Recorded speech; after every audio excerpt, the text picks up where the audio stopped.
Je suis Paul Fraisse, je travaille pour la société NKE Marine Electronics à Hennebont, dans le Morbihan. Et on développe une gamme d'instruments pour les bateaux à voile. Nous, dans le projet du Voilier du futur, on a deux chapitres. Donc un chapitre qui concerne le pilote, de faire un pilote faible consommation pour réduire la consommation électrique sur le bateau. Et un autre chapitre qui est pour la sécurité. C'est un système de détection d'hommes à la mer et de géolocalisation d'hommes à la mer. Aujourd'hui, les pilotes ont quand même un bon niveau de performance. Ce qu'on remarque, c'est que les pilotes sont engagés, c'est-à-dire mis sur auto de plus en plus.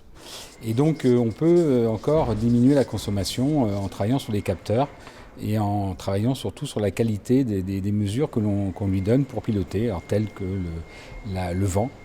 Aujourd'hui, un bateau tape dans une vague, ça fait bouger la girouette, ça fait donc bouger le pilote inutilement, puisque c'est pas le vent, c'est la vague qui fait bouger la girouette. Donc il y a un terme qui dit de débruiter le vent, c'est-à-dire nettoyer le vent des accélérations du bateau. Je m'appelle Tanguy Lidec, je suis en charge des produits de sécurité chez Plastimo. Donc notre rôle dans le cadre du projet Voilier du futur est de développer un gilet gonflable de nouvelle génération qui soit à la fois sûr, ergonomique et intelligent, intégrant notamment un système de détection et de localisation d'hommes à la mer. Alors tout ceci a un coût qui va rester acceptable pour l'utilisateur final, dans la mesure où l'objectif est d'avoir un produit très démocratique et utilisé à grande échelle. Donc l'objectif, c'est de trouver un système qui soit vraiment à faible coût, qu'on puisse intégrer dans tous les événements portés par les navigateurs. Donc pour cela, on travaille avec la société Plastimo. Et donc l'homme tombe à l'eau et il s'agit de mettre une alarme à bord pour prévenir l'équipage.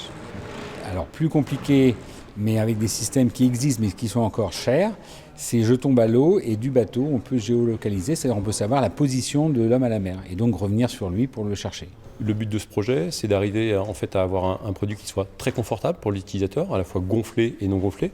L'objectif étant en fait d'avoir un gilet qui soit porté par l'utilisateur de manière effective. Le deuxième objectif est d'avoir un gilet qui va être efficace en mer, donc à la fois en termes de flottabilité, de comportement dans l'eau, de visibilité, pour assurer une détection et également une géolocalisation du naufragé, avec notamment l'intégration de fonctionnalités de type lutte contre l'hypothermie qui sont très importantes dans cette problématique de mal à mer. Alors, le Voilier du futur, c'était le projet de Catherine. Quand on l'a vu, il y avait plusieurs sujets, dont la consommation et la sécurité. Donc déjà, on s'est senti très concernés. Il y avait des notions d'éco-conception qui nous ont interpellés, puisqu'on est en train de réfléchir à intégrer l'éco-conception dans nos produits. Et puis, le système collaboratif, évidemment, c'était aussi un atout majeur de pouvoir travailler avec d'autres sociétés, et ça ne peut être que fructueux.